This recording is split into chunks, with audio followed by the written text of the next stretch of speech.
Regardez les oiseaux du ciel, ils ne sèment ni ne moissonnent, et ils n'amassent rien dans des greniers, et votre Père céleste les nourrit. Ne valez-vous pas beaucoup plus qu'eux?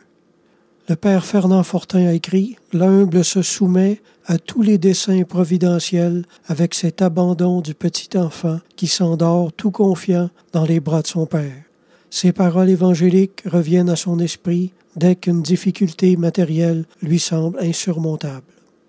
Dieu prend d'autant plus soin de l'homme qu'il occupe un rang plus élevé dans la création. Si notre Seigneur prend les oiseaux pour comparaison, c'est pour ne laisser à personne la pensée que Dieu puisse refuser le nécessaire à ses propres enfants. Et si Dieu même agit dans la vie de beaucoup d'incroyants, à plus forte raison, il va agir 7 fois plus dans la vie d'un chrétien. Et Dieu va agir encore 7 fois plus dans la vie du croyant qui le regarde comme un Père céleste que celui qui est seulement chrétien. Dieu se rapproche avec amour de tous ceux qui le reconnaissent comme Père et pourvoyeur.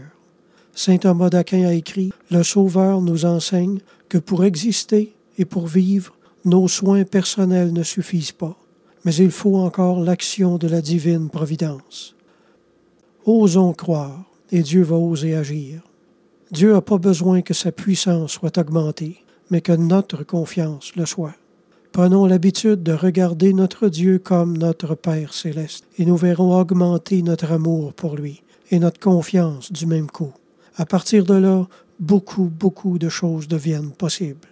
Être devenu un vrai disciple de Jésus-Christ, c'est être devenu un enfant de Dieu. Et être devenu un enfant de Dieu, c'est avoir été placé sous la grande faveur de Dieu.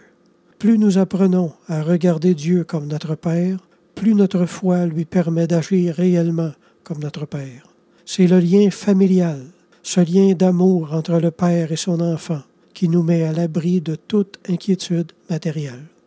Je termine avec cette parole de Saint Jérôme. Si la providence de Dieu nourrit les oiseaux qui sont aujourd'hui et demain ne seront plus, elle fera bien plus pour les hommes à qui l'éternité est promise. Amen.